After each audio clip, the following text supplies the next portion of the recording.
Welcome to this mini tutorial on how to track time. Tracking the time spent on tasks is the fundamental step for the entire flow within COR to work properly.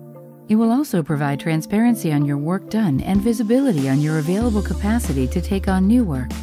COR has several different ways to track time, and in this video we're focusing on suggested hours that come from artificial intelligence. When you open your task, you'll be taken to the Collaboration module. Here you'll be able to interact with your team members and manage everything that is needed for the task. At the top you will see the Hours tab. At the top you will see suggested hours highlighted in blue. Through machine learning, COR registers the interactions that we have while working in the system, and then suggests the time that was spent on a specific task. Meaning, by entering into a task, sharing messages, uploading files, and more, COR is going to take these interactions, learn from them, and will then be able to suggest hours worked on the given task.